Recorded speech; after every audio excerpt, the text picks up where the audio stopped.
Bienvenidos a esta nueva sesión académica del Colegio Mexicano de Urología en su sección centro, correspondiente a este miércoles 8 de junio de 2016. El día de hoy tendremos como orden del día la presentación de casos clínicos por residentes para el concurso de residentes y la sesión académica principal con el tema Ureteroscopía flexible en México, estado del arte, con el ponente el doctor Pedro Ávila Herrera. Posteriormente, a las 21:30, ganador del concurso de residentes, 21:35, lectura del actas de la sesión anterior y asuntos generales, y a las 21:45 horas, el ambigú. Muchas gracias por su presencia aquí en el auditorio y también a los que nos atienden a través del internet. Bienvenidos. Voy a pedir a nuestro compañero, el doctor León Octavio Torres Mercado, iniciar con el concurso de casos clínicos. Doctor. Buenas noches a todos. Son 3 casos el día de hoy, 3 residentes. El primer caso va a estar a cargo del doctor Víctor Acuña Ortiz. Para que pase, por favor.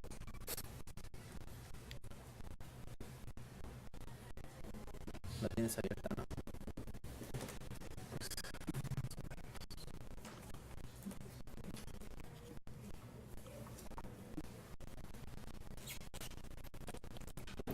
Buenas noches, soy Víctor Manuel Acuña Ortiz, residente de urología. Les voy a presentar el siguiente caso clínico.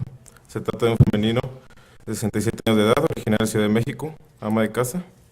Sus antecedentes personales de importancia: tabaquismo de 17 años hasta los 28 años de edad, a razón de 5 cigarrillos al día. No tiene antecedentes crónicos degenerativos.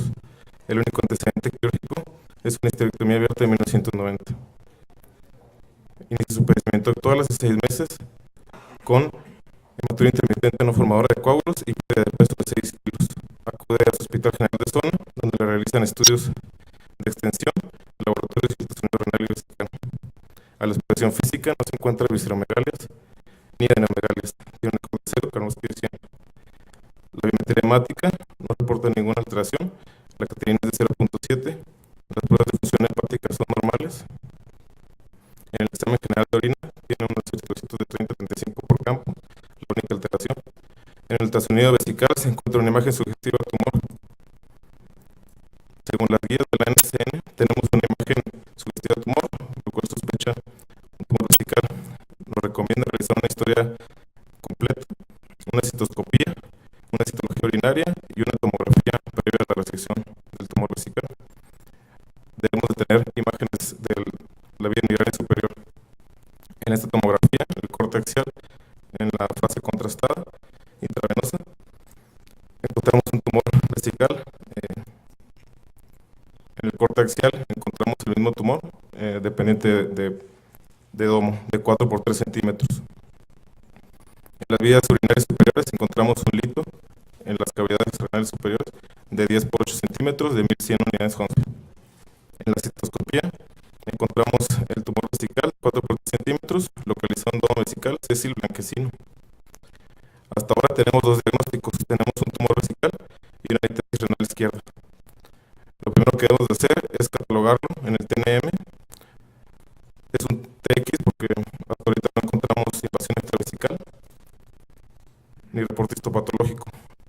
No encontramos ganglios retroperitoneales ni pélvicos. No hay metástasis ni invasión a otro órgano fuera de la vejiga.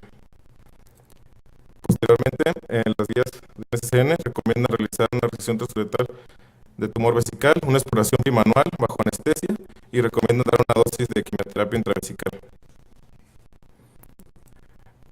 En la resección transuretal de tumor vesical encontramos el tumor vesical de 4 por 3 centímetros, hubo un sangrado de 100 mililitros en un tiempo quirúrgico de 30 minutos. El resultado histopatológico resultó un linfoma no Hodgkin difuso de células grandes B, CD20 y CD19 positivos. En la tinción por eosina y hematoxilina encontramos células grandes con núcleos anchos, sugerentes a células tipo linfocitos. Se realiza la inmunohistoquímica linfocito y CD20 que confirma el linfocito B. Se solicita la valoración por hematología, quienes recomiendan realizar una tomografía de cuello, tórax y abdomen pélvica simple y contrastada, además de una biopsia de médula ósea. En la tomografía de cuello, tórax y abdomen pélvica no encontramos adenomegales en cuello, no hay actividad en los pulmones, se encuentra el hito previamente descrito y no hay actividad retroperitoneal ni pélvica. La pared de la vejiga se encuentra engrosada por la cirugía. En la biopsia de médula ósea encontramos la presencia de las 3 células hematopoyéticas y fibrosis grado 1. El diagnóstico final, nos enfrentamos ante un linfoma no Hodgkin primario de vejiga, ya que solo afecta a este órgano y no hay afectación nodal ni a médula ósea. Según la clasificación de Ann Arbor, tenemos que es una clasificación 1E, ya que solo se encuentra en un sitio. Hematología lo revalora con estos estudios de extensión y recomienda iniciar quimioterapia con R-CHOP 3 sesiones. En el estadio 1 a 2, si se trata de una masa menor de 7.5 centímetros, se recomienda la quimioterapia y en ocasiones la radioterapia. El tratamiento es a base de rituximab, ciclofosfamida, doxorubicina, vincristina y prednisona. En la tomografía de control, 10 meses después,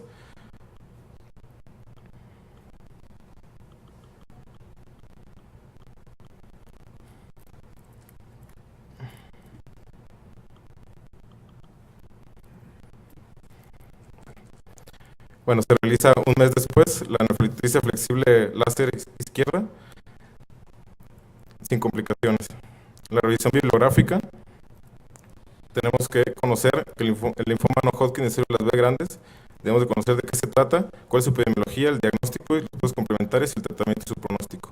Según la epidemiología, se trata del quinto lugar en morbilidad y séptimo y octavo lugar, séptimo en hombres, octavo en mujeres para la mortalidad. Pese a sus altas incidencias de morbilidad, el linfoma primario de vejiga solo representa el 0.02% de todos los linfomas no Hodgkin extranodales. Los 3 tipos histológicos principales, en el 50% encontramos el linfoma MALT, en el 40% en nuestro caso, el difuso de células B, y en el 10% los otros linfomas, que es el de Burkitt, linfoma T y otros. En la epidemiología, a grandes rasgos, solo se ha publicado un artículo de una serie mayor de 5 casos. En todo el mundo se han encontrado 110 casos totales de linfoma vesical primario. Es de primero en mujeres y en la sexta década de la vida. El diagnóstico se basa en tres pilares. El clínico, que en el 40% encontramos el estadio clínico 1, el 60% de 3 a 4, y se diagnostica como primario con los 2 datos, que no haya la exploración física de ganglios, y radiológico, que no encontremos ganglios retroperitoneales ni afectación a médula ósea. El resultado siempre tiene que compararse con la histopatología y la inmunohistoquímica. El CD19 y CD20 son principales para el diagnóstico, encontrando las células que duplican el tamaño de los linfocitos, catalogándolos como células grandes. El crecimiento es sólido, es similar al carcinoma urotelial y debe de tratarse como es cualquier tumor vesical. Los estudios de extensión son de gran importancia y la base en el tratamiento con quimioterapia es el rituximab. El tratamiento básicamente se va en 3 pilares: la resección transuretral del tumor vesical, la quimioterapia y radioterapia si hay extensión, un estadio clínico 3 o 4. El rituximab es un anticuerpo monoclonal tipo IgG que se une al antígeno CD20 que se expresa en los linfocitos pre-B y B maduros, no afecta a ninguna otra célula y se encuentra en el 95% de los linfomas no Hodgkin. Según el pronóstico, nos basamos en las guías internacionales de la NCCN con el pronóstico de índice internacional. En el paciente que tenemos un 2 de score. Según Andrew, en el 2015 se hizo una modificación en el pronóstico. La paciente tiene un riesgo intermedio bajo, que lo cataloga como a recaídas a 5 años, un 66%, y una mortalidad global a 5 años de 69%. Como conclusiones, tenemos que se encuentra que no tenemos un estudio o metaanálisis con varios casos ni ensayos clínicos que soporten la eficacia del tratamiento. Nos basamos en las guías del linfoma. El linfoma vesical debe abordarse como cualquier otro tumor vesical y el diagnóstico es histopatológico y con inmunohistoquímica. El tratamiento con rituximab debe emplearse en todos los casos. El pronóstico se basa con el índice de pronóstico internacional.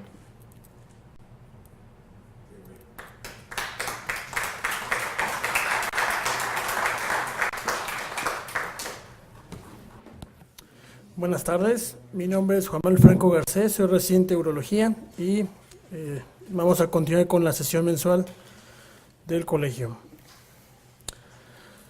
Se trata de un hombre, 79 años de edad, viudo, religión católica, originario del Distrito Federal, con escuela primaria completa, ocupación chofer, actualmente pensionado.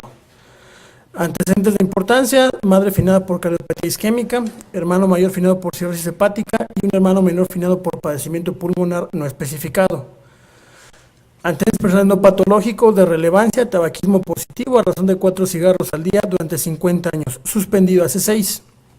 Etilismo de forma ocasional durante 40 años, ya suspendido. Es diabético, diagnosticado hace 6 años, en tratamiento con glibenclamida a base de 5 miligramos vía oral cada 8 horas, hipertenso en tratamiento con losartán, aparentemente en control, y refiere un antecedente transfusional hace 50 años durante el procedimiento quirúrgico, se comentará más adelante, aparentemente sin ninguna reacción adversa. Cuenta con diagnóstico de cáncer de próstata en 2009 que amerita manejo quirúrgico, se desconoce el Gleason o el AP inicial, niega algún episodio de hematuria, de lituria, no niega también episodios de retención aguda de orina y actualmente persiste con incontinencia de esfuerzo. En 1966 se le realiza una hemorroidectomía realizada en un hospital privado, aparentemente sin ninguna complicación. Se transfunde paquetes globulares, desconoce la cantidad, sin ninguna reacción. En 2008 se le hace una prostatectomía radical abierta indicada por cáncer de próstata, desconocemos Gleason, aparentemente sin ninguna complicación. Presenta como secuela el paciente incontinencia de esfuerzo. En 2010 se le realiza una retrosuspensión con malla realizada en medio privado, aparentemente sin complicaciones, refiriendo mejoría parcial del estado de la incontinencia. Inicia padecimiento actual en marzo de 2015 con salida de líquido, orina, referido por el paciente, a través del recto, la cual se exacerba ante la maniobra de Valsalva. Refiere presentar inicialmente de 1 a 2 episodios por semana, sin embargo, al paso del tiempo el paciente refiere incrementar el número de eventos, por lo cual se valora por el servicio de coloproctología, quien finalmente lo envía a la consulta de urología. Durante el padecimiento actual niega haber presentado hematuria, neumaturia o fecaluria. Tampoco presenta fiebre. Expresión física: se encuentran signos vitales dentro de parámetros normales, solamente a destacar el IMC con 29.7, sobrepeso. Exploración física: lo único que llama la atención es un tacto rectal con cambios postquirúrgicos en lecho prostático. Se palpa una zona de solución de continuidad de aproximadamente 5 milímetros en la cara anterior del recto, a 8 centímetros aproximadamente del borde anal. Laboratorios: no se reporta ninguna alteración. Es importante destacar el antígeno prostático en 0. Examen general de orina: se pueden observar leucocitos de 25 a 30 por campo, así como bacterias incontables. Cuenta con un cultivo positivo a E. coli con más de 100.000 unidades formadas de colonias, multisensible. Se le realiza un cistograma miccional en el cual se observa el paso del medio de contraste al recto. Se realiza una cistoscopía en la cual se puede evidenciar una uretra anterior permeable, aparentemente sin ninguna alteración. Sin embargo, continuando con la cistoscopía, se evidencia un sitio estenótico en el cual ya no es posible el paso de la misma. Por tal motivo, se decide, se intercambia el equipo y se introduce una guía Benson, nada más un momento.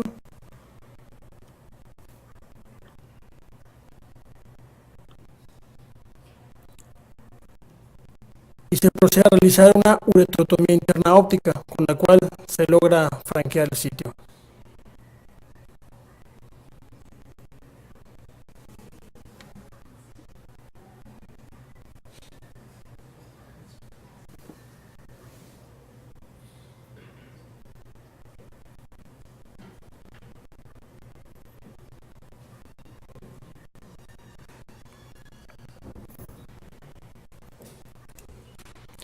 Se procede con la cistoscopía, en la cual se observa una vejiga con importantes trabeculaciones y se busca algún sitio del cual se pueda documentar alguna fístula, como ya describiendo, proveniente del recto. Además de las trabeculaciones, no es posible identificar en piso, paredes laterales, domo o en retrocuello algún sitio de estenosis. Sin embargo, en el sitio donde se realiza la ureterotomía interna óptica, se puede observar un sitio con abundantes detritos celulares.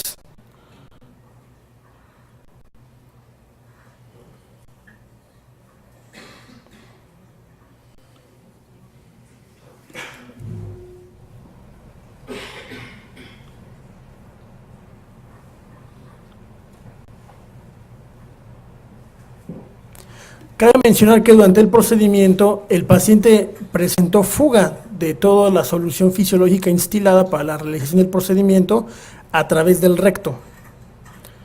Y como comentaba, no se pudo documentar por imagen algún sitio en la vejiga.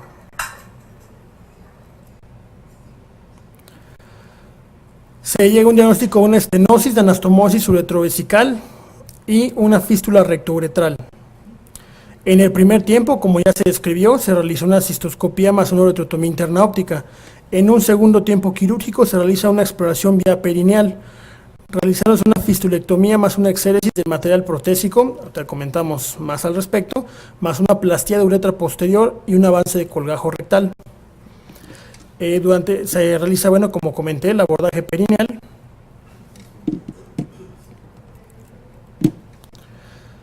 Se introduce un estilete a través de la mucosa rectal y posteriormente a la disección se logra encontrar el sitio de salida hacia la uretra.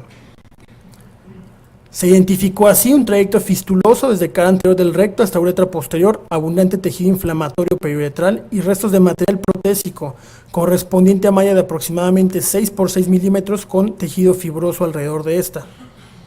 Esta es la pieza que se logra obtener. Se realiza posteriormente a la decisión del mismo la plastía de uretra. Se le retira al paciente la zona transuretral previamente colocada después del procedimiento a las 4 semanas. No presentó datos de fuga urinaria por el recto hasta el día de hoy. Sin embargo, el paciente persiste con incontinencia urinaria de esfuerzo. El reporte patológico solamente reportó tejido fibroso con datos de inflamación crónica sin células sugestivas de malignidad, así como material prostésico no identificado que corresponde a la malla colocada previamente. Ahora sí, una revisión breve del caso. En este caso, la revisión va enfocada a fístulas rectouretrales adquiridas. La etiopatogenia está relacionada por cáncer de próstata, como ya se comentó, en distintas modalidades. Se ha visto un incremento en cuanto a los tratamientos no quirúrgicos en su asociación, como por ejemplo radioterapia, braquiterapia, crioterapia, ultrasonido de alta frecuencia, fundamentalmente.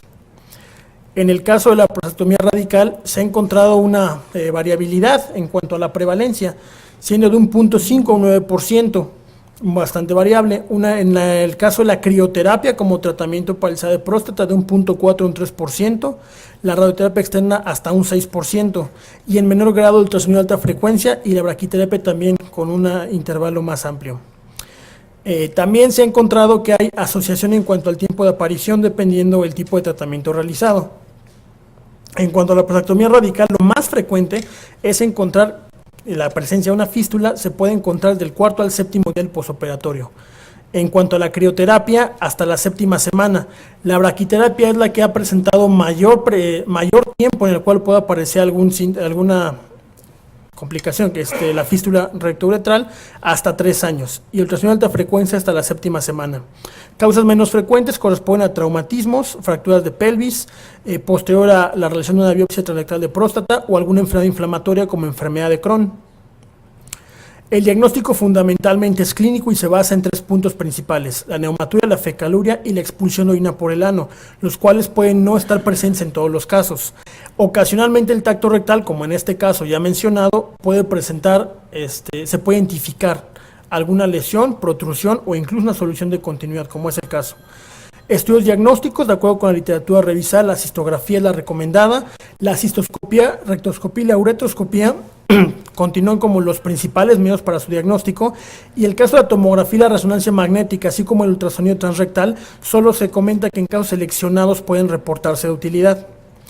El tratamiento fundamentalmente es conservador o quirúrgico. En el caso del tratamiento conservador, se puede considerar el cierre con sondaje vesical, de forma anecdótica se ha reportado.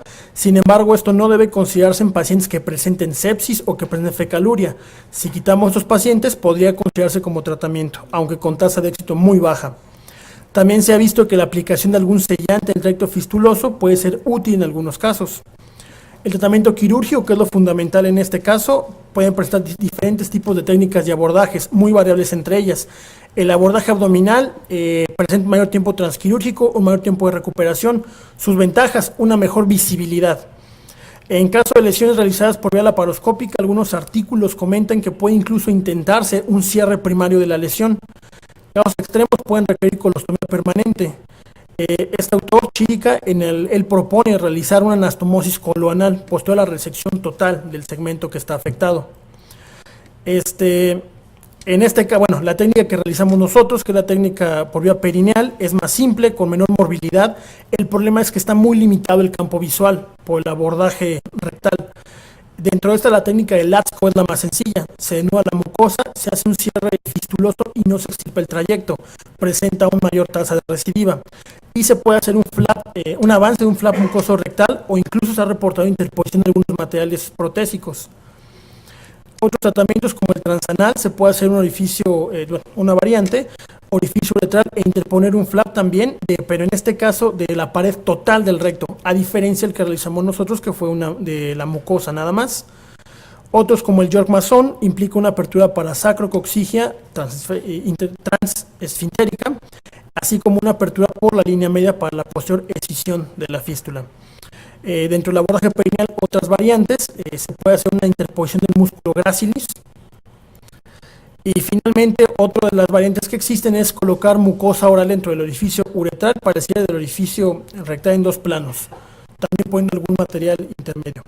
Y bueno, sería todo.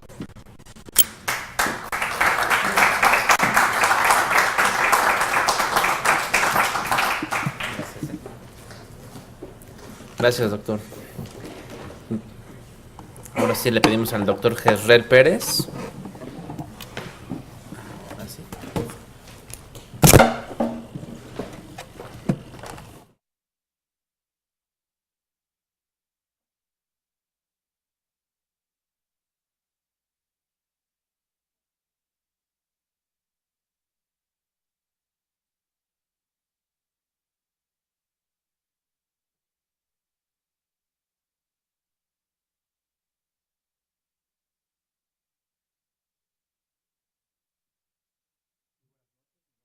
Sachar Pérez Torres. El día de hoy les voy a presentar el siguiente caso clínico.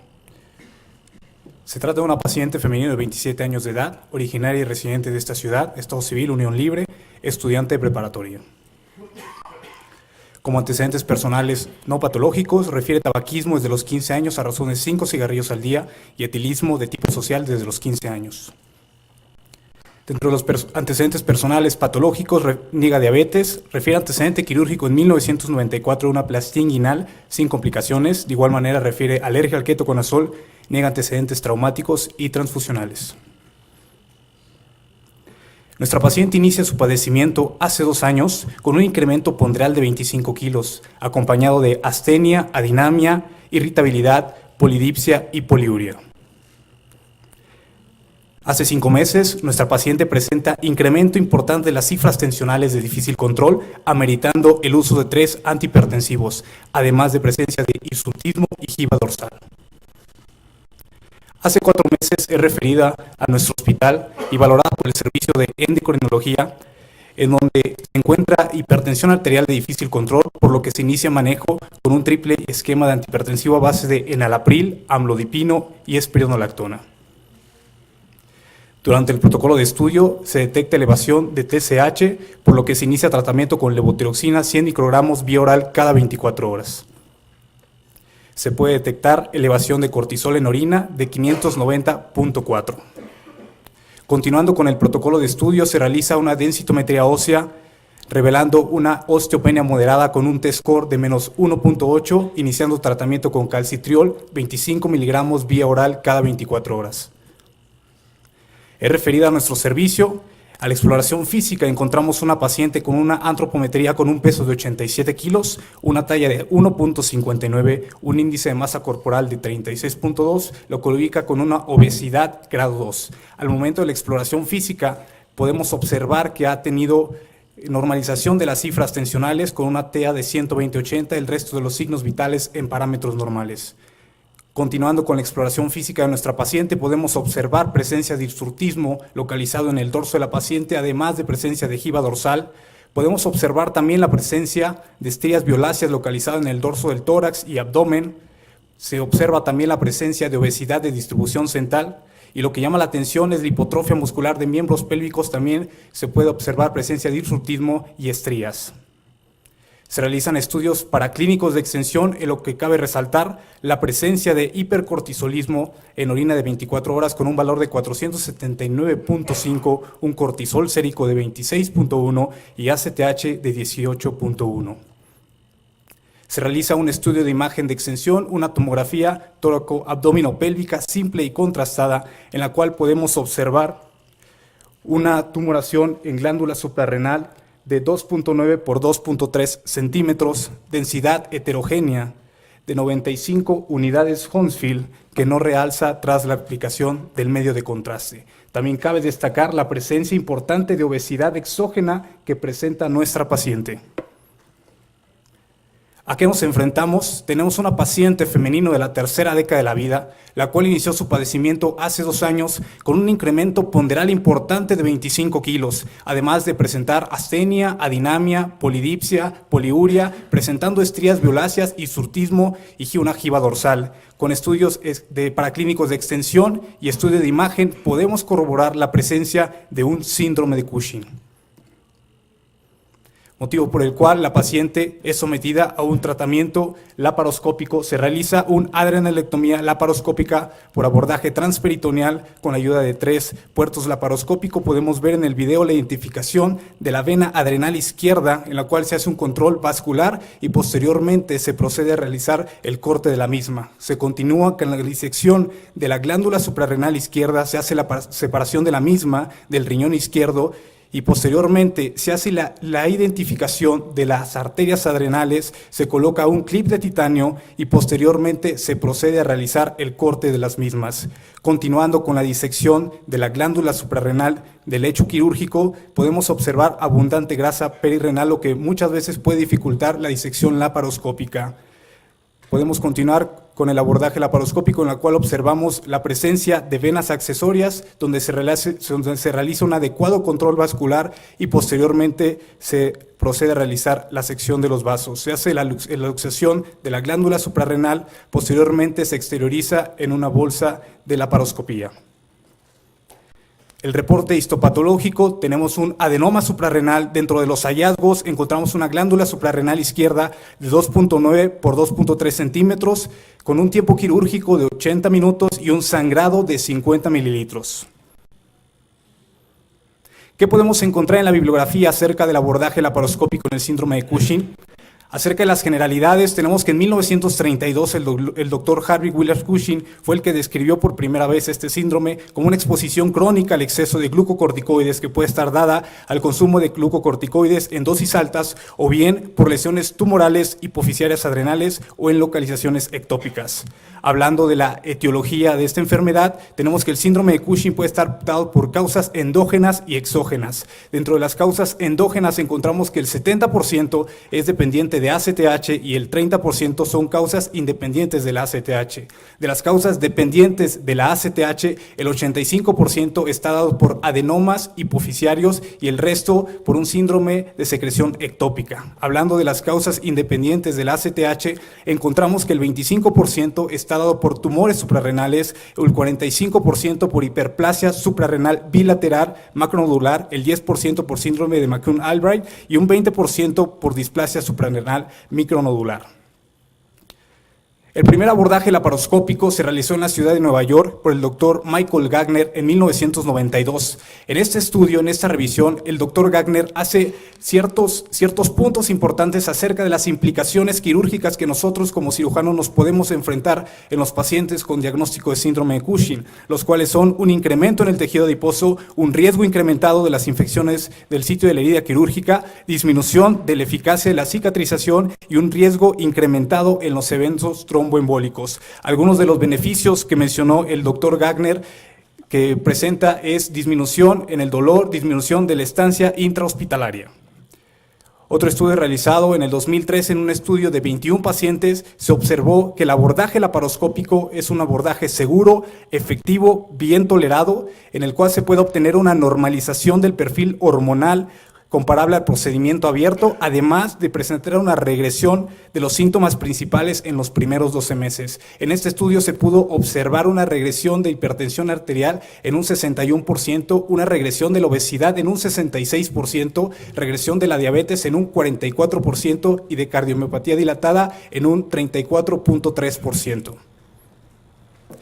Otro estudio realizado en el año 2011 acerca de los resultados quirúrgicos del abordaje laparoscópico en pacientes con síndrome de Cushing, podemos observar una baja mortalidad que va del 3 al 20%, un menor dolor postoperatorio, un menor uso de analgésicos con disminución de los días de estancia intrahospitalaria y una reincorporación temprana a las actividades cotidianas de nuestros pacientes. Este mismo estudio nos habla acerca de las complicaciones que nosotros nos podemos enfrentar en el abordaje laparoscópico. Podemos ver que la tasa global de complicaciones va del 1.6 al 5.8%, con complicaciones intestinales del 0.5 al 1%, complicaciones vasculares o de sangrado del 0.5 al 1.5% y la lesión a estructuras adyacentes o órganos vecinos del 1.6%. Actualmente, ¿cómo encontramos a nuestra paciente? Posterior a los 3 meses de haber sido sometida al tratamiento quirúrgico, ha tenido una pérdida ponderal de 6 kilos, actualmente tiene una normalización de las cifras tensionales, en este momento no amerita tratamiento médico para el control antihipertensivo, ha tenido una reducción importante de las estrías que presentaba a nivel abdominal y disminución de la distribución del vello. Un control de laboratorio que tenemos es la medición del cortisol urinario, el cual revela un valor de 29.4, el cual son valores normales. Como conclusión, podemos tener que el abordaje laparoscópico en tumores adrenales se ha visto una menor tasa de complicaciones, un menor tiempo quirúrgico, un menor dolor postoperatorio, una regresión de los síntomas importantes en los primeros 12 meses después de haber sido sometido al tratamiento quirúrgico, y lo más importante del abordaje laparoscópico es que hoy en día es el estándar de referencia para el tratamiento, para el abordaje laparoscópico en pacientes con síndrome de Cushing. Muchas gracias.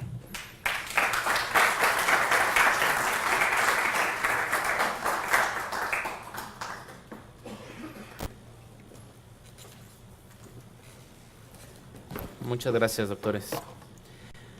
Bueno, continuando con la orden del día, vamos a dar paso a la sesión académica por el doctor Pedro Ávila Herrera con el tema ureteroscopía flexible en México, estado del arte. ¿Está cargada aquí?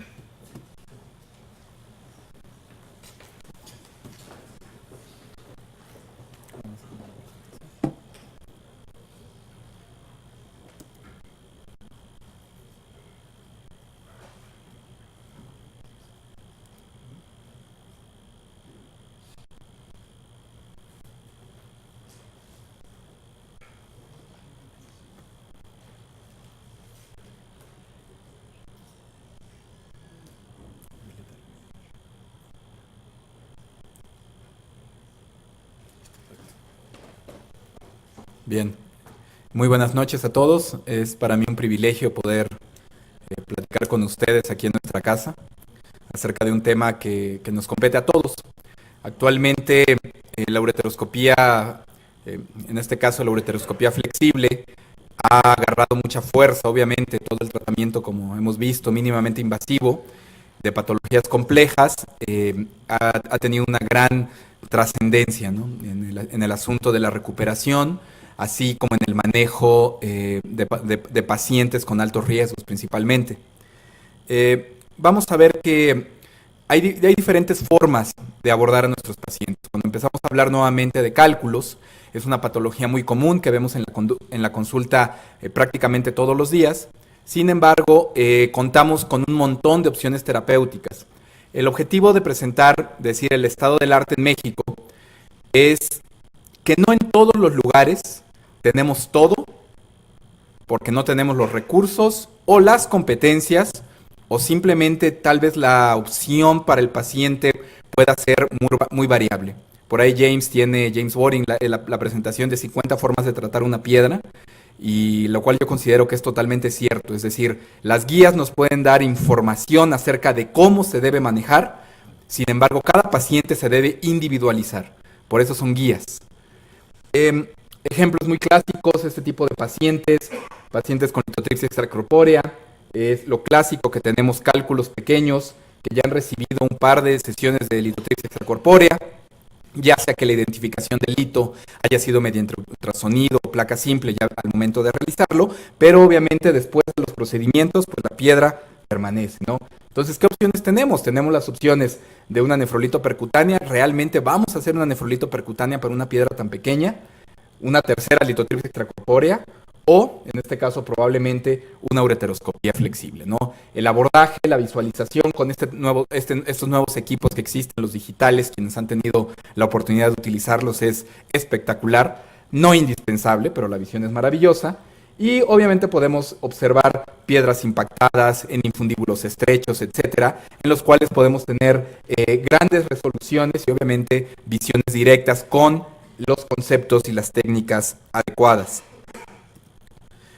En las imágenes postoperatorias se ve la resolución. Sin embargo, obviamente tenemos un sinnúmero de casos, ¿no? Los casos comunes que vemos en los hospitales, las piedras ureterales clásicas de tercio superior, que tienen combinaciones con tercio inferior, que todo el mundo consideramos una ureteroscopía de primera elección, pero es común que estas piedras, y sabemos que las tasas de resolución con ureteroscopía rígida muchas veces no van más allá del 80%.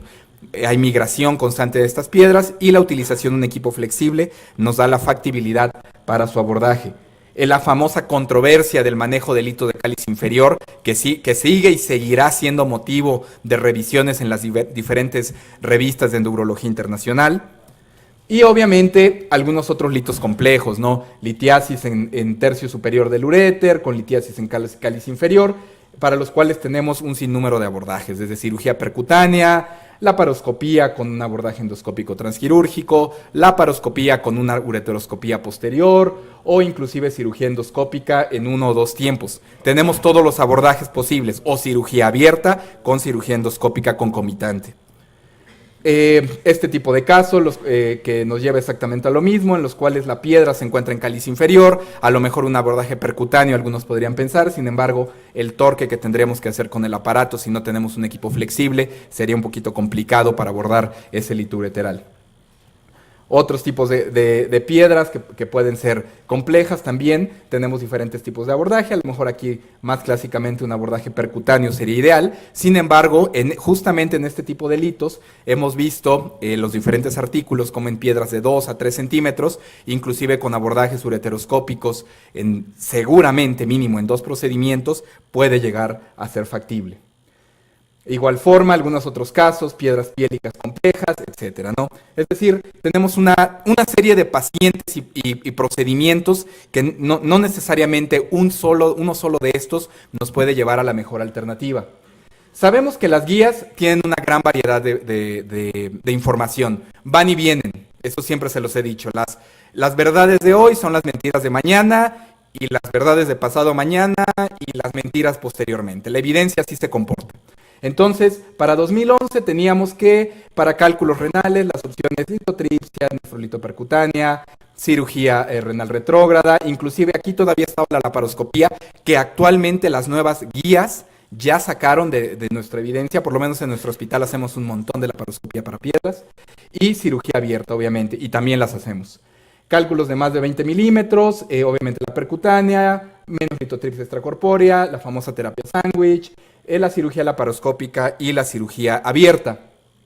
Los algoritmos normalmente van a depender, todos lo sabemos, la localización, el tamaño de la piedra, la dureza de la piedra y la característica de la anatomía. Lo clásico que sabemos, ¿no? El uréter proximal, si es una piedra grande, seguramente va a haber algún fragmento que se va a migrar, y si hacemos nada más una ureteroscopía, vamos a necesitar un flexible. Para una piedra no obstructiva de menos de 1 centímetro, seguramente una litotripsis extracorpórea con condiciones adecuadas de dureza puede llegar a ser factible.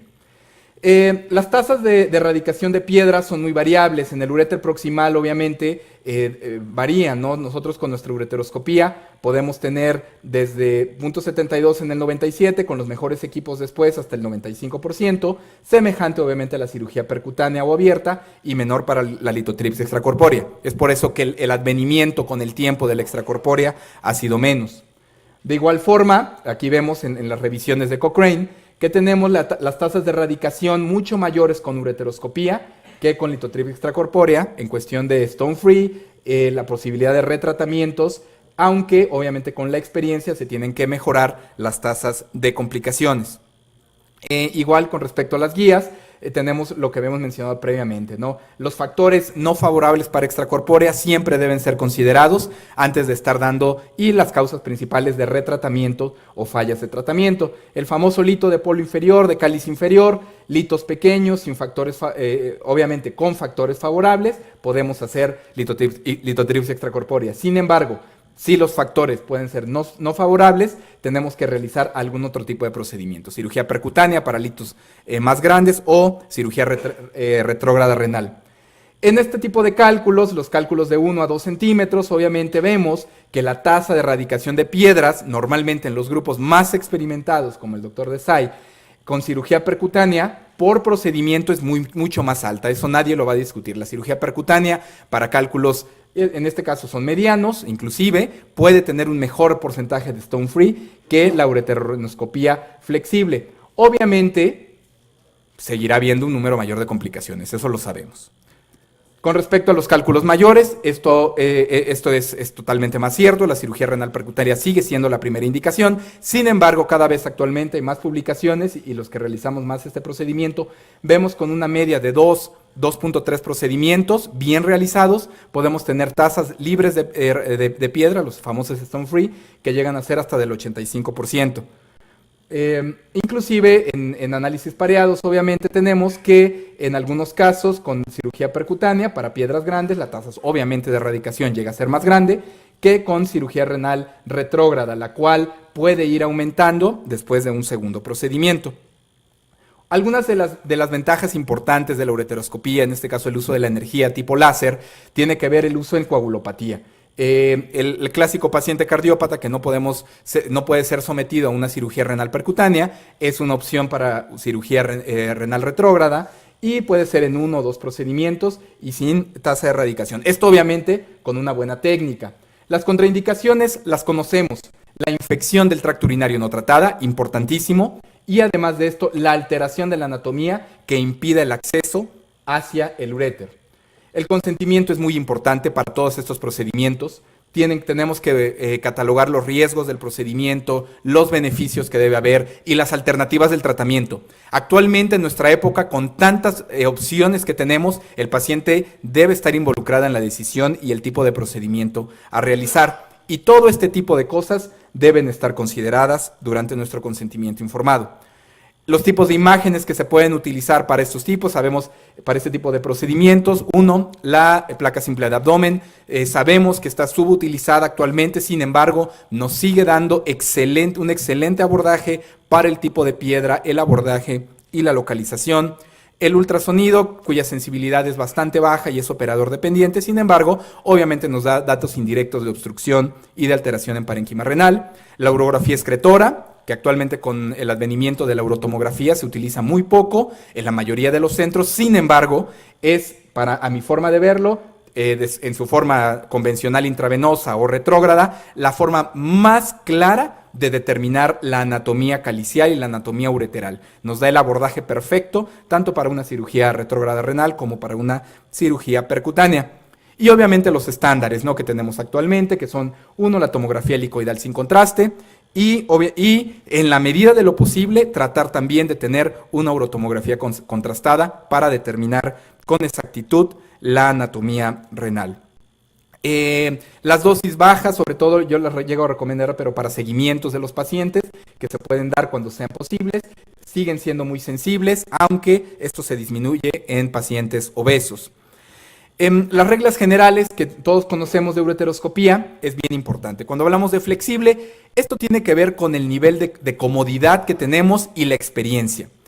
Desde mi punto de vista, siempre debemos utilizar una guía de seguridad y una guía de trabajo, evitar el uso del ureteroscopio si no vemos claramente, visualizar y perfectamente tener en contacto extremo con la piedra y en la visualización directa el tipo de energía que vamos a utilizar. Y si no estamos seguros de lo que estamos haciendo, siempre considerar colocar un doble J y continuar en un segundo procedimiento. La mayoría de las complicaciones en este tipo de procedimientos se deben a la necedad de realizar un abordaje cuando este es imposible. Y la realidad es que cuando lo hacemos así, nuestros resultados van a ser malos. El equipo básico que necesitamos, las guías convencionales que conocemos, de nitinol o híbridos, de .35, .038 pulgadas.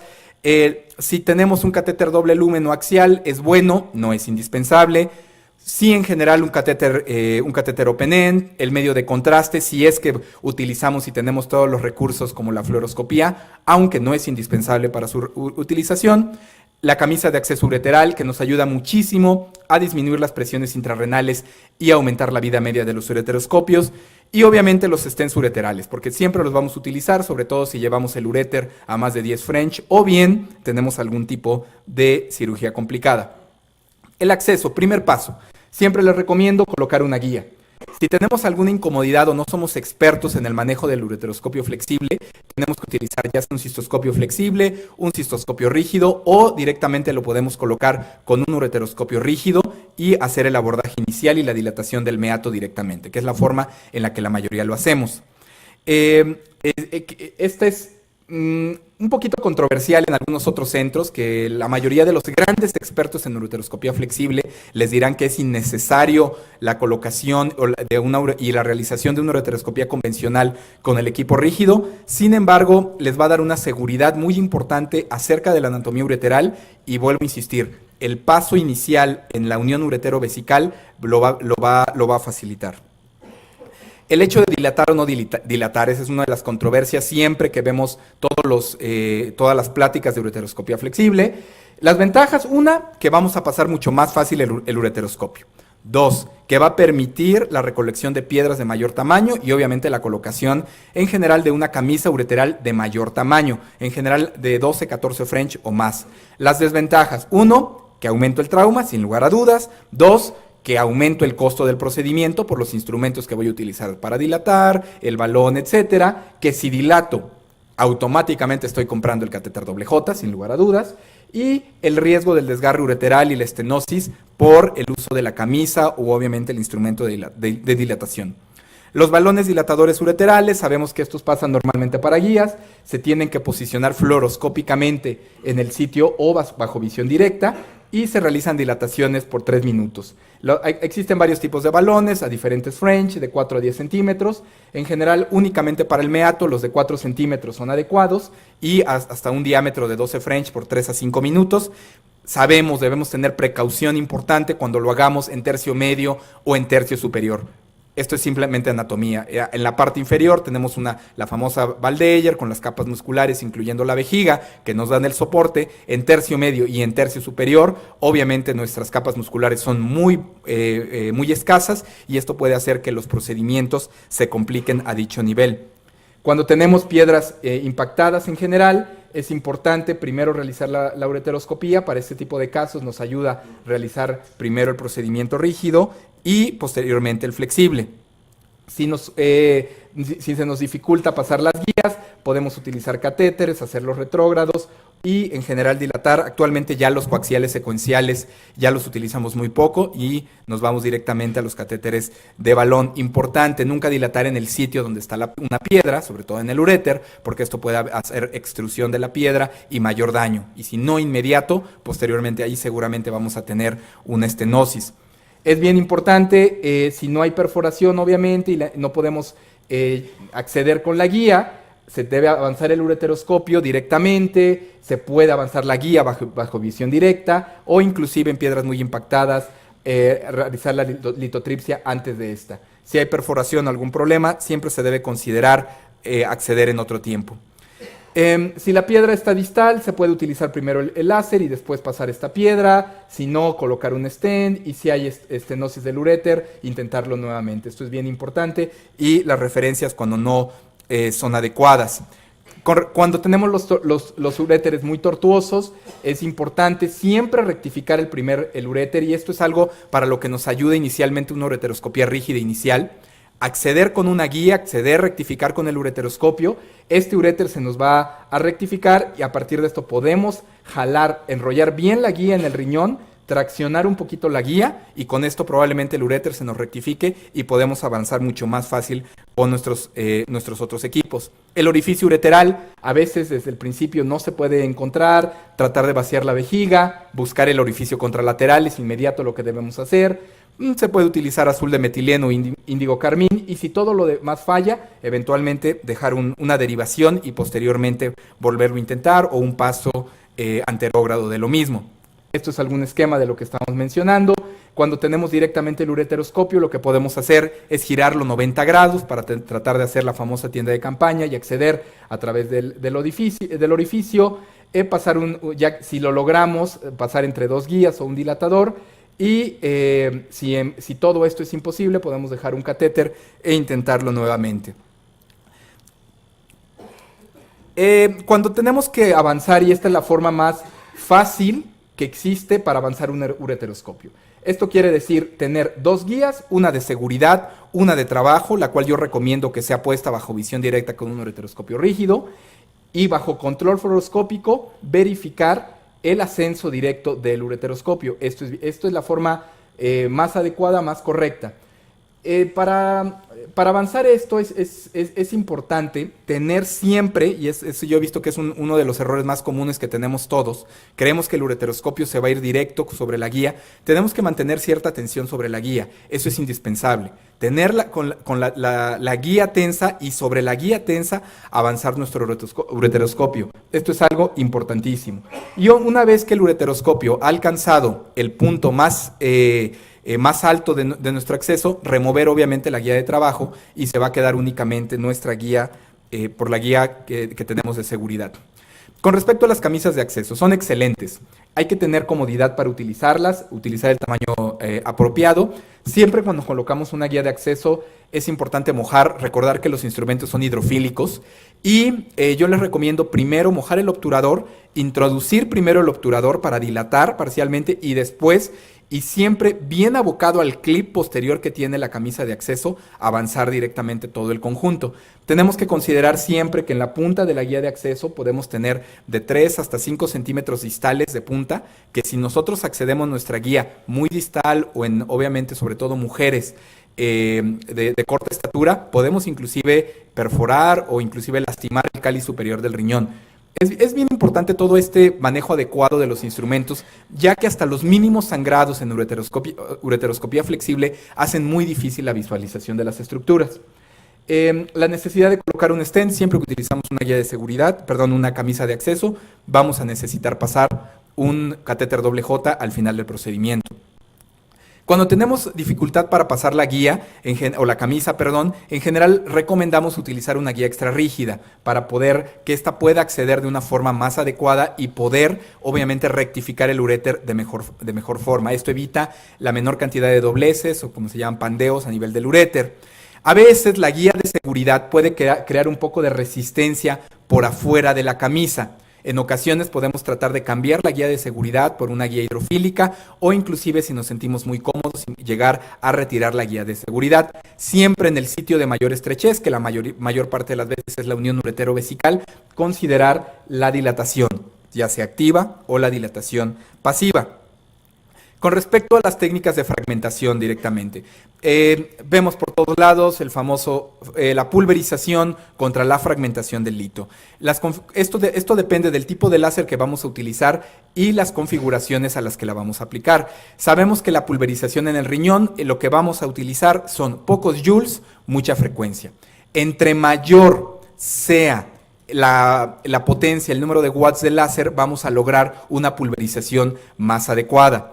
Esto teóricamente no necesariamente nos va a decrementar el tiempo de operación, sin embargo sí nos va a disminuir la necesidad de materiales auxiliares. Además, piedras realmente grandes las podemos tratar adecuadamente con pulverización. Los grandes artículos que vemos con las mejores tasas de stone free de piedras de 2 a más centímetros con ureteroscopía flexible son utilizando como el 50-60% de pulverización y posteriormente fragmentando el resto.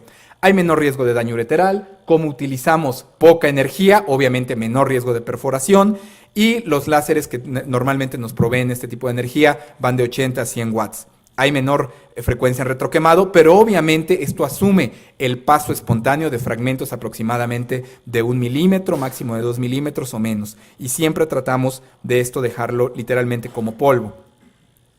En cuestiones de la fragmentación, esto es ideal para otro tipo de cálculos más pequeños, cálculos muy duros, los famosos cálculos de oxalato de calcio monohidratado. Podemos hacer varios fragmentos pequeños y estos exteriorizarlos a través normalmente de la camisa de acceso ureteral. Aquí vamos a necesitar obviamente un instrumento anexo, en general una canastilla. Vamos a ver aquí que lo ideal, las canastillas son las de 1.3, 1.9 French.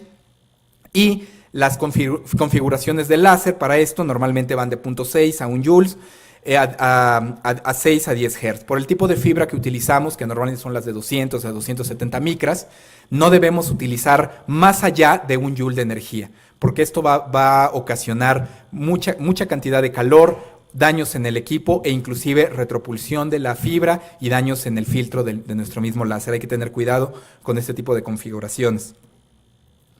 Con respecto a la fragmentación, en conclusión, esto nos da menos joules, configuraciones de 0.6, 0.8 joules a 6 a 8 Hz, y hay que tener cuidado obviamente porque al incrementar la energía, esto puede ocasionar una mayor retropulsión y tamaño de los fragmentos. Y la pulverización tiene la ventaja de que hay menos joules y mayor frecuencia. Lo ideal para pulverizar es esto, 0.2 joules y 50 Hz. En la práctica, la mayoría de los láseres con que contamos aquí son de 20 o 30 watts, es la realidad. Hay muy pocos láseres de 100 watts. Y lo que hacemos es ponerlo a la menor energía posible con la mayor cantidad de hertz posible. Esto llega a ser en la mayoría de los equipos 0.4, 0.5 joules, en general a 15 o a 20 hertz, que son las configuraciones que podemos alcanzar. Tenemos que estar conscientes que no estamos pulverizando, pero tratamos de tener los fragmentos más pequeños posibles para posteriormente poderlos eliminar. Y es importante que ante más pulverización, menos retropulsión. Lo primero que tenemos que hacer es definir qué vamos a hacer en el riñón. ¿Vamos a pulverizar? ¿Vamos a fragmentar? De esto depende si vamos a colocar una camisa de acceso o no la vamos a colocar. En el caso de la pulverización se dice que podemos llegar a no colocarla. ¿Por qué? Porque no vamos a tener necesidad de exteriorizar fragmentos. Sin embargo, tenemos el problema que nos vamos a tardar más tiempo y podemos tener presiones intrapiélicas muy altas. Esto lo debemos considerar siempre por las complicaciones secundarias a la ureteroscopía flexible. En la fragmentación vamos a utilizar canastillas que puede disminuir obviamente el tiempo de operación y el daño en caso de que vayamos a realizar extracción con camisas. Durante la anestesia, en verdad que yo no he visto necesariamente un cambio muy importante, aunque cuando utilizamos anestesia general, el paciente podemos controlar mucho mejor la respiración. Con anestesia general, el paciente se le puede pedir al anestesiólogo que le disminuya inclusive la frecuencia respiratoria hasta 10 respiraciones por minuto. Y esto nos va a mejorar mucho la posibilidad de fragmentación y extracción. Y la anestesia espinal, obviamente, esto no nos los va a permitir. Importante, cuando tenemos ya el ureteroscopio en el riñón, nunca avanzar el láser, esto es importantísimo, con el ureteroscopio flexionado, vamos a dañar los equipos, avance siempre el láser hasta ver la protección de la fibra. Una vez visualizada se flexiona el ureteroscopio, sobre todo cuando estamos tratando cálices inferiores o cálices medios, y confirmar que el ureteroscopio está alineado a la fluoroscopía. Ya con el tiempo y la experiencia podemos dejar de usar tanta fluoroscopía, pero inicialmente es adecuada. Es bien importante esto, ¿no? Saber exactamente que nuestro ureteroscopio está bien alineado, porque si no, con la punta de la fibra normalmente vamos a estar dañando nuestro ureteroscopio y esto pasa de una forma inadvertida y altera la vida media. Cuando utilizamos el láser y el ureteroscopio flexible en el uréter proximal, es importante determinar, debemos tener una visualización importantísima y obviamente a veces necesitamos empujar directamente la piedra al riñón y en ocasiones será mucho más sencilla su fragmentación, si contamos con el equipo adecuado, obviamente. El tamaño de la fibra, siempre en el rango de los 200 a las 270 micras, y considerar siempre el uso del láser. Cuando hacemos ureteroscopía flexible, la paciencia es una parte importantísima. Si queremos hacer ureteroscopía flexible, no podemos ser desesperados para hacerlo. No querramos hacer un procedimiento de 5 minutos y rápido. Eso es un hecho. Para toda la gente que quiere hacer un procedimiento de 5 minutos o media hora y rápido, mejor hagamos percutánea. Aquí tenemos varios expertos en cirugía renal percutánea. Probablemente sea más rápido, el acceso sea más eficaz y podamos sacar esto mucho más rápido. La ureteroscopía flexible es un procedimiento de mucha paciencia y de muchos detalles. Debemos ser nosotros expertos en las configuraciones del láser. No permitirle a los técnicos que la pongan como ellos quieran y ya, no. Tenemos que ser nosotros los expertos y esto es bien importante. La piedra siempre es más grande de lo que creemos. En el riñón se ve muy chiquita. Al momento de tratar de exteriorizarla, queremos siempre jalar de más y esto nos da un riesgo bien importante de lastimar la unión ureteropiélica o el tercio superior del uréter. Nos puede dar estenosis, fibrosis o inclusive de abulsiones. No se nos debe olvidar, sobre todo ustedes muchachos, a los residentes, que el tercio superior del uréter, la unión ureteropiélica, tiene una cantidad de músculo baja. Tenemos que evitar traumatizarla en la medida de lo posible. En las recolecciones siempre tenemos que tener en cuenta la anatomía, esto es bien importante. Los famosos en nuestros tiempos, los criterios de Sampaio, los criterios de ángulo infundibulopiélico son importantísimos. Un ángulo de más de 70 con un infundíbulo ancho y corto son los mejores factores pronósticos tanto para litotripsis extracorpórea como para éxito en cirugía retrógrada renal, sin lugar a dudas. Obviamente, ángulos no favorables nos van a dificultar el procedimiento. Tenemos que entrar ya sabiendo esto. Las canastillas tienen que ser de nitinol sin punta, de 1.3 a 1.9 French, indispensable. Las canastillas más grandes sabemos que llegan a pasar sobre todo en ureteroscopios más amplios, sin embargo nos van a dificultar mucho la visualización. Se puede identificar obviamente la piedra con mayor facilidad porque vamos a tener un mayor flujo y estas van a pasar fácilmente en el caso de que las tengamos de un tamaño más adecuado. El posicionamiento de las piedras es indispensable. Si nosotros vamos a manejar piedras de cáliz inferior, no las podemos manejar in situ. Yo sé que actualmente existen y en el mercado algunas fibras de gota que son de uso único obviamente, que pasan bien a través del ureteroscopio flexionado. Eso no sirve. Tenemos que reposicionar siempre la piedra. Inclusive, si la piedra está en un cáliz medio complicado o en un abordaje no accesible para nuestro equipo, reposicionar la piedra nos va a tomar 5 o 10 minutos más. Sin embargo, la fragmentación y la tasa de stone free nos las va a mejorar en un porcentaje sumamente efectivo. Aquí tenemos algunos estudios donde se ve cómo el reposicionamiento de la piedra aumenta de una forma bien importante las tasas libres de piedra, tanto para cálculos de menos de 1 centímetro como para cálculos de más de 1 centímetro. Esto es evidencia que sabemos que existe tanto científica como a juicio clínico. En el uréter tenemos que tener mucho cuidado. La visualización siempre tiene que ser bien importante. Tenemos que resistir la tentación de jalar piedras grandes. Importantísimo. Si la piedra no sale, la dejamos in situ, entramos por al lado, la fragmentamos y llevamos. Una parte bien importante, como vimos, llega a ser ese sitio entre la camisa ureteral y el uréter. Muchas veces lo que debemos hacer es simplemente traccionar un poquito la camisa ureteral hacia abajo, porque a veces los mismos dobleces del uréter impiden que esto acceda para poder reposicionar. Y otra cosa que es bien importante, cuando vamos a sacar las piedras del riñón, el eje en el cual las estamos extrayendo. Si tenemos una piedra, no todas las piedras son círculos perfectos, obviamente, tratar de agarrarlas a través del eje de menor diámetro para que puedan salir de una forma más adecuada. Cuando la canastilla está atorada, esto nos pasa a todos y nos pasa siempre, esto es normal. Una cosa muy buena del nitinol y el láser es que la podemos cortar. Si la piedra está atorada, considera romper la canastilla. Normalmente con cortar un par de las fibras de la canastilla, esta se libera. Pero si esto no es imposible, dejar la canastilla, reinsertar el ureteroscopio por un lado, fragmentar la piedra y después sacarla.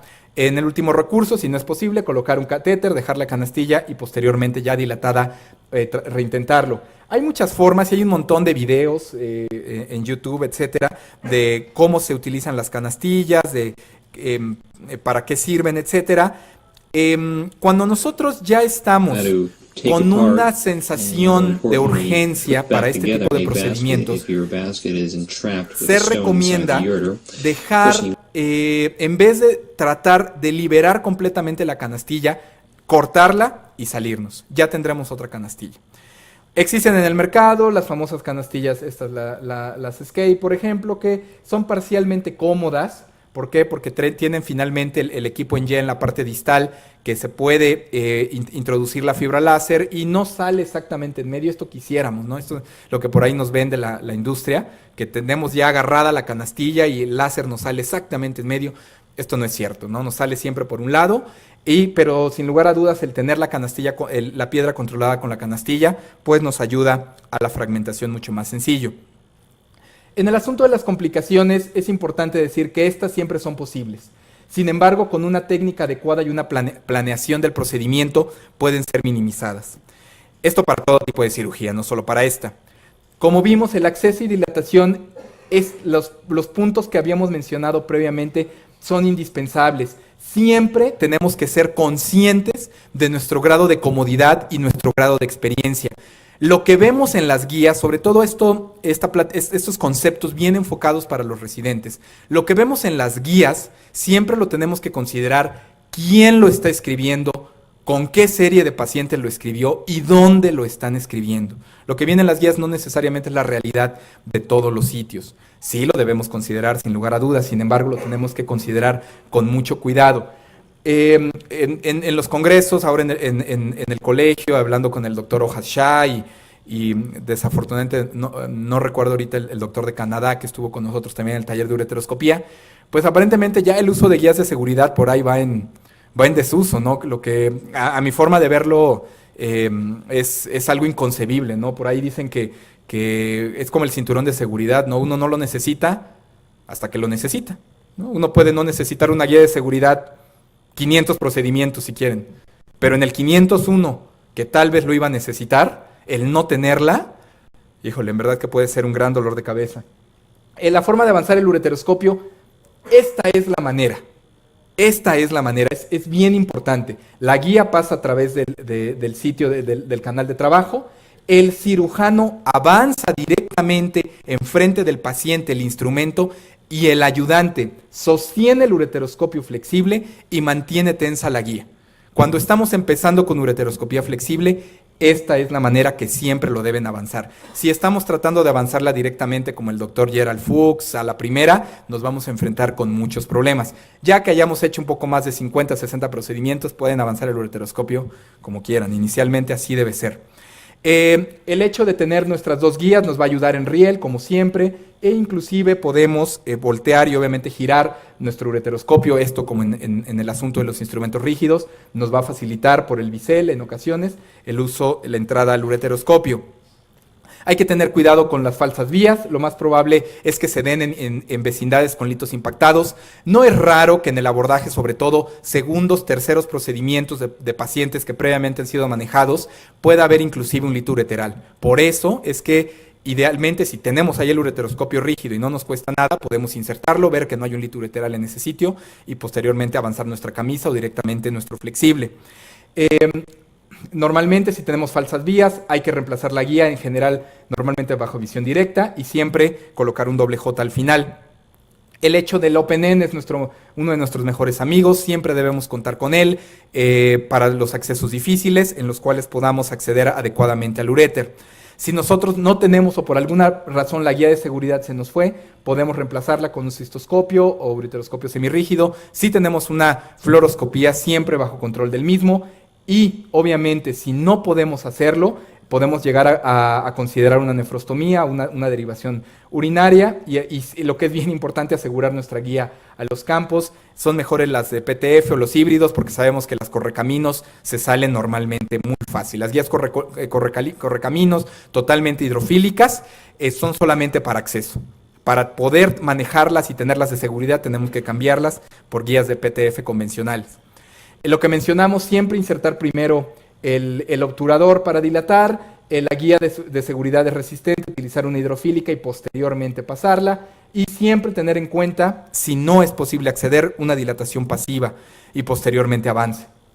Esto es con lo que tenemos que tener más cuidado. A veces creemos que estamos avanzando y decimos, sí, sí pasa, no, sí pasa. Sin embargo, lo único que estamos logrando en el uréter es un acodamiento del mismo. Es muy importante para todos ustedes, muchachos, que nunca olviden un uréter. Actualmente, con el advenimiento que aparentemente no se debe ya hacer cirugía abierta, bueno, eso solo en el MD Anderson y en otros lados, no, nosotros no. No se les olvide cómo es un uréter. Ahora imagínense un equipo aproximadamente de 7 a 10 French que está siendo insertado por la luz de este equipo, lo que puede pasar con ese uréter y la facilidad que tiene uno de dañarlo e inclusive abulsionarlo. Hay que tener esto cuidado, las fuerzas de presión con las que manejamos y con las que elevamos el equipo. Lo que sí vimos esto con el aspecto de dilatar, yo siempre considero una dilatación pasiva con el uréter, el catéter doble J previo, de ser posible, y si no, la dilatación activa con el ureteroscopio semirrígido en el momento. Obviamente, si a alguien le gusta dilatar con balón el tercio inferior del uréter, es totalmente respetable y no hay mayor problema. Simplemente es el costo que aumenta en esto. Hay que tener cuidado con las dilataciones a las densidades de las piedras. Esto no se debe realizar por las perforaciones, extrusiones y obviamente los daños que pueda haber. Considerar que siempre que realizamos una ureteroscopía y sobre todo cuando utilizamos camisas, cuando nosotros exteriorizamos, sobre todo cuando sacamos la camisa bajo visión directa, que es una de las formas en que lo podemos hacer, podemos ver diversos tipos de lesiones en el uréter.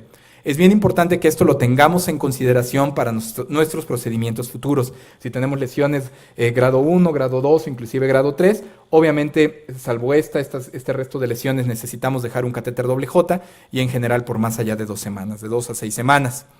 Las escalas de complicaciones con respecto a ureteroscopía actualmente se están tratando de estandarizar. En lo personal me gusta mucho este artículo del PULS, que obviamente nos da que va de 0 a 5, que se pueden correlacionar con el resto de las clasificaciones que tiene que ver con Clavien, y la posibilidad o no de dejar un catéter doble J al final del procedimiento. Directamente en el riñón, una parte que es muy importante es evitar el trauma en la papila de inicio. Se deben visualizar perfectamente todas las cavidades. Siempre la recolocación del lito. La guía de seguridad, una cosa que a nosotros nos ayuda mucho en el hospital, nosotros no tenemos fluoroscopía para realizar este tipo de abordajes.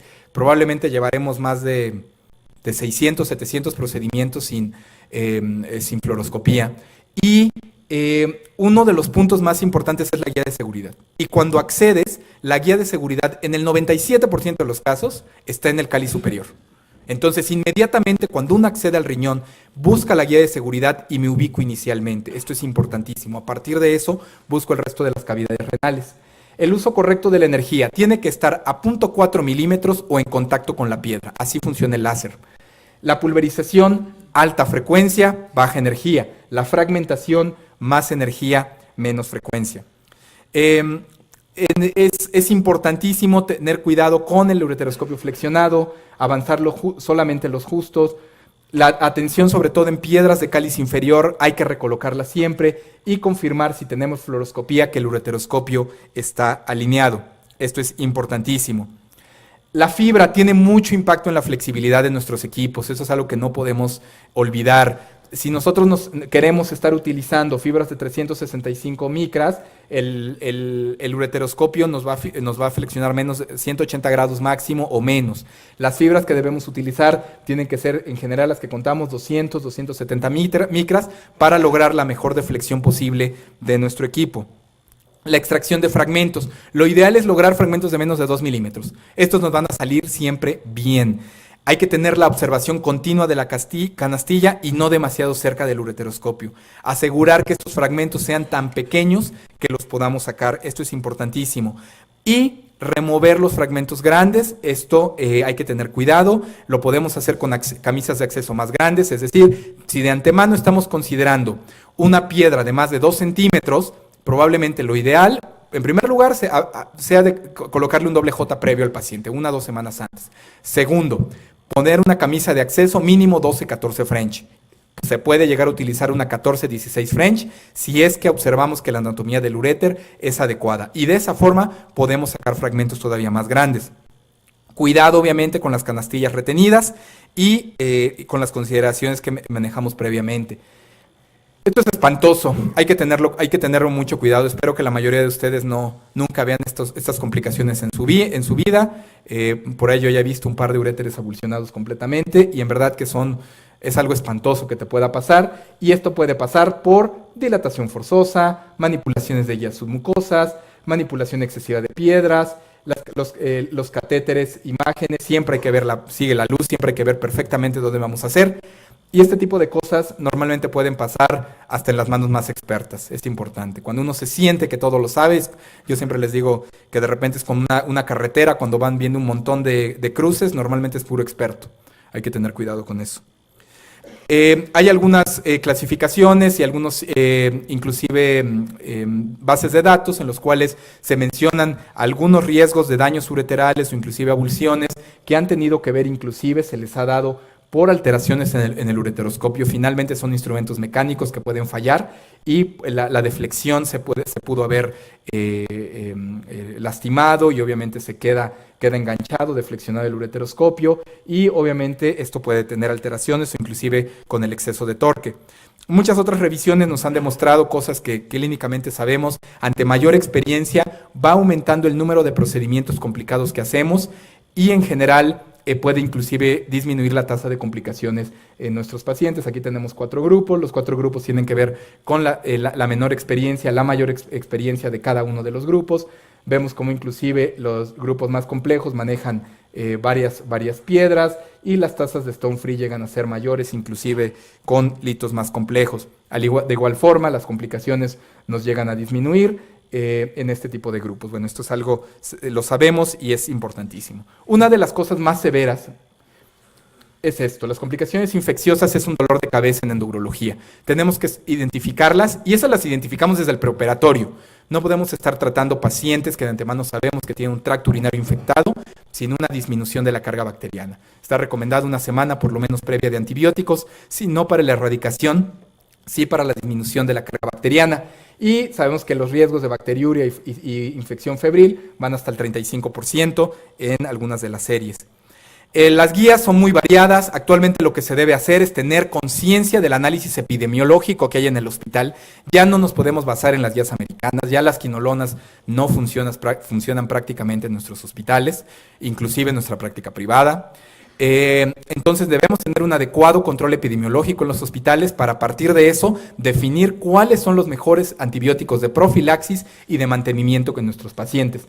Actualmente en México hay una altísima tasa de resistencia bacteriana a quinolonas. Los fármacos que tienen menores tasas son los aminoglucósidos, la nitrofurantoína. Obviamente el problema de la nitrofurantoína es que no sirve para problemas parenquimatosos, es meramente excreción.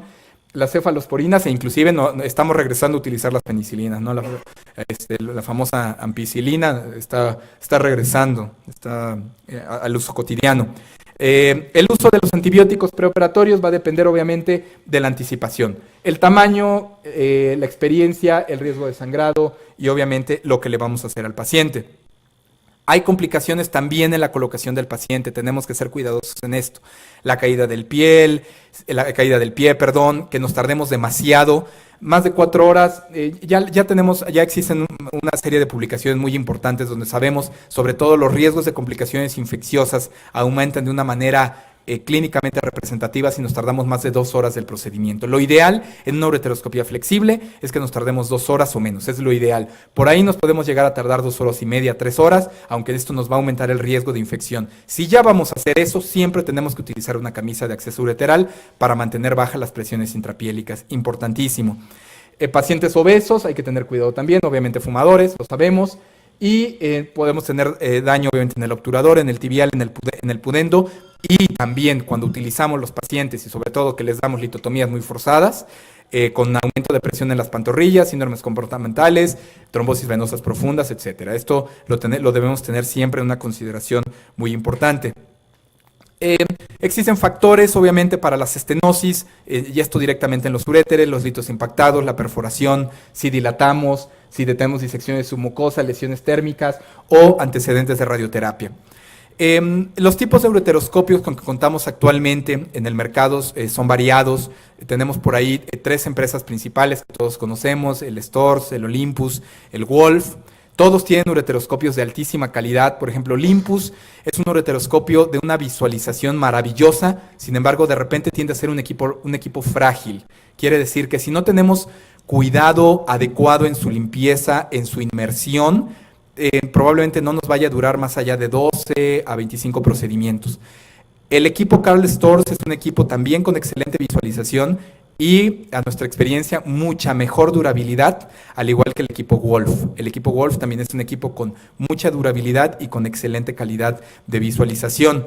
Los ureteroscopios digitales actualmente, de hecho la mayoría de las imágenes que vieron actualmente fueron tomadas con ureteroscopios digitales, son de una visualización espectacular. Sin embargo, la mayoría de ellos tiende a manejar un diámetro un poquito mayor. ¿Qué quiere decir? La media de diámetro del ureteroscopio digital es aproximadamente de un 8 French. Esto lo tenemos que tener en consideración porque normalmente con un ureteroscopio flexible convencional podemos tener hasta diámetros de 6.5 a 7.5 French en el aspecto de nuestro acceso inicial con el uso y la manipulación de los equipos. A pesar de todo esto, este es un procedimiento que los muchachos hicieron el día de hoy. Lo más importante cuando consideramos a un paciente es la adecuada resolución del problema. No siempre tendremos un ureteroscopio flexible, no siempre tendremos un láser. Hoy tuvimos que utilizar un abordaje abierto con una pieloplastía y un cistoscopio flexible para extraer una piedra del riñón, lo cual se hubiera podido resolver perfectamente con un láser y una endopielotomía. Sin embargo, esto no lo vamos a tener siempre. Es bien importante el estado del arte y a término de conclusiones de mi charla de la ureteroscopía flexible en México es excelente, es funcional, en manos expertas es altamente resolutiva, tiene una curva de aprendizaje que está perfectamente establecida, que va alrededor de los 30 a 40 procedimientos. No es para todas las piedras, debemos tener un adecuado equipo para lograr las mejores tasas de erradicación de piedras y no en todos los lugares donde vayamos a tener un paciente podemos tener acceso a esto. Por ende, debemos tener un grado de expertise bien importante en el resto de las técnicas para la resolución de los problemas litiásicos en México. Y esto aboga por nefrolito percutánea, esto aboga por cirugía abierta, esto aboga por reconstrucciones laparoscópicas y por abordajes endourológicos. Es muy importante, sobre todo aquí para todos los residentes, suelen minimizar muchísimo los procedimientos endourológicos y la ureteroscopía tanto rígida como flexible. No es un procedimiento para minimizar. No tienen que abulsionar un uréter para que nunca más lo vuelvan a minimizar, por favor. Son instrumentos altamente sofisticados para tener una vida alta que los debemos utilizar de una forma muy gentil y que debemos tenerles el respeto completo. A veces en la residencia minimizamos estos tipos de procedimientos y queremos hacer cistoprostatectomías radicales. Y salvo que estemos en oncología o probablemente en algunos otros hospitales de alto impacto, quiero preguntarles cuántas cistoprostatectomías radicales van a hacer cuando ejerzan y cuántas ureteroscopías rígidas o flexibles van a realizar. Estos son el tipo de procedimientos que tienen que leer, que tienen que releer, que se tienen que volver expertos. Ustedes ya nacieron con esto. Yo el primer ureteroscopio flexible que toqué fue en el fellowship. Ustedes ya nacen con esto. Me da mucha risa cuando veo un R2, un R3 agarrar uno de estos. Casi me da el patatús, literalmente, ¿no? Son instrumentos maravillosos. Hay que tener mucho cuidado con su uso. En su práctica ya privada, convencional, si tienen su ureteroscopio flexible, háganse expertos en su mantenimiento, porque esto aumenta mucho la vida media. De los 12 a los 25 procedimientos que están reportados en la literatura, inclusive hasta 30, nos puede durar perfectamente nuestro ureteroscopio flexible 50 a 60 procedimientos, si lo utilizamos de una manera bien adecuada. Muchísimas gracias.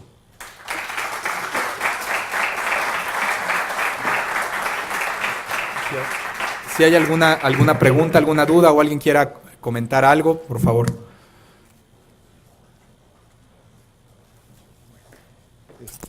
Doctor Pedro Ávila Herrera, el Colegio Mexicano de Urología, sección Centro, le otorga la presente constancia por su participación como ponente en la sesión académica mensual del 8 de junio de 2016 con el tema Ureteroscopía flexible en México, estado del arte. Muchas gracias por su muy completa presentación.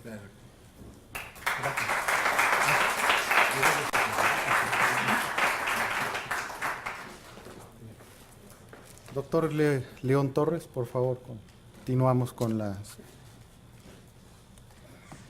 Bueno, para continuar con la orden del día, el ganador del concurso de los casos clínicos el día de hoy es el doctor Jezreel Pérez Torres, con el caso clínico abordaje laparoscópico en pacientes con síndrome de Cushing.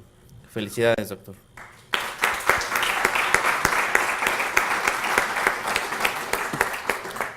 Y vamos a dar paso a la lectura del acta de la sesión anterior. Se realizó la sesión mensual el 4 de mayo del presente año con un foro de 78 asistentes entre urólogos y médicos residentes.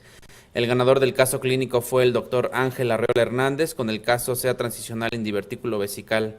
La sesión académica fue impartida por el doctor Sergio Durán con el tema hiperplasia prostática benigna, una enfermedad siempre actual. El ambigú fue patrocinado por Pfizer. Y bueno, dentro de asuntos generales, no sé si tenga algún comentario.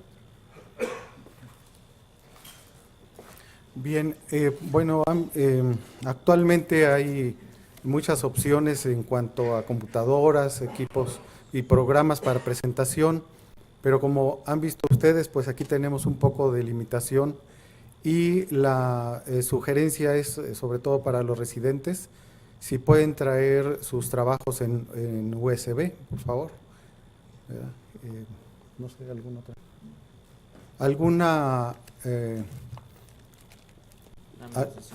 ¿alguna otra anotación? La sesión de agosto. Sí, la próxima sesión de agosto, no la de julio, sino la de agosto, va a ser una sesión conjunta que vamos a presentar nosotros, pero es conjunta con la Sociedad Mexicana de Urología. Entonces, pues están también invitados. Va a ser aquí en el hotel, en el Crown Plaza, que está cerca del World Trade Center, y pues ya les enviaremos la información. ¿Alguna otra persona, compañero, que tenga algún asunto general? Bien, pues si no hay algo más, vamos a invitarlos al ambigú por parte del laboratorio Lakeside y muchas gracias por su presencia.